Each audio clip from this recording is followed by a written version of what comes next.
আমি কালি কিনাপথাৰ সমষ্টিবাসী ৰাইজে ইয়াতে আমাৰ দক্ষিণ খালৰ কুদিকু ভগৱানৰ মানে স্থলৰ ওচৰতে আমাৰ ৰাজহুৱাকৈ মেজি উদযাপন কৰিলোঁ। মেজি মানে আমাৰ এনেই আমাৰ ভাষাত লুকুজি দিবা বুলি কয়। আমি উদযাপন কৰিলোঁ, গোটেই ৰাইজে মিলি একেলগে ভোজ ভাত খালোঁ, নাচিলোঁ বাগিলোঁ। গোটেই ৰাতিটো প্ৰগ্ৰেম হ'ল, আমাৰ বিভিন্ন ধৰণৰ খেলো হ'ল দিনত। আৰু এতিয়া আমাৰ মেজি জ্বলি আছে, আপোনালোকে প্ৰত্যক্ষ কৰিছে। গতিকে আমি আপোনালোকৰ চেনেলৰ তৰফৰ পৰা গোটেই সমগ্ৰ অসমবাসী ৰাইজক খেমাচি বিহু মানে ভোগালী বিহুৰ মানে শুভেচ্ছা যাচিলোঁ।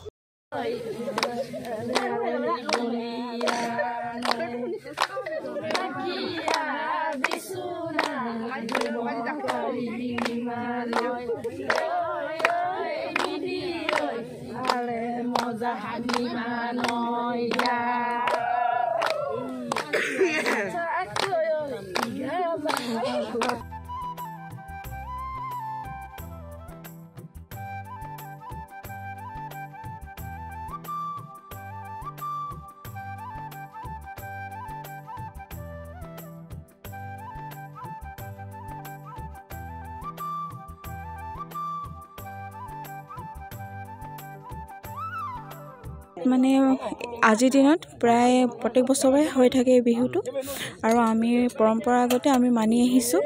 আৰু আজি আপোনালোকে দেখি পাব আমাৰ নিয়মহঁতে কেনেকুৱা হয়। মানে কইনা দৰা বুলিয়ে নহয়, সকলোৱে কৰে, বুঢ়া বুঢ়ীহঁতে হতে বা গোটেই ল'ৰা ছোৱালীহঁতে কৰে ইয়াত সেৱা। মানে খেমাচি বিচু বুলি কয়।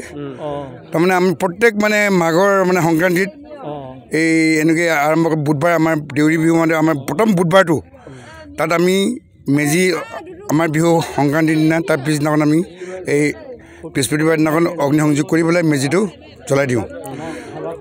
অগ্নিদেৱতাৰ ওচৰত আমি গোটেই সমাজ আমাৰ যিমান বুঢ়া বুঢ়ী ডেকা বুঢ়া সৰু ল'ৰা ছোৱালী চব গোটেই আহি ইয়াতে সেৱা লয়, যাতে আমাৰ গোটেই বছৰটোৰ কাৰণে আমি সুখে সন্তোষে বাধা বিঘিনিৰ পৰা কাৰণে সাগৰৰ পৰা আমি মানে পাৰ কৰিব পাৰোঁ। তাৰ কাৰণে আমি ভগৱানৰ ওচৰত একান্ত প্ৰাৰ্থনা কৰোঁ। এই আমাৰ এই সমূহ প্ৰাৰ্থনা ৰাইজৰ আশা আকাংক্ষাবিলাক দূৰ হৈ যায়।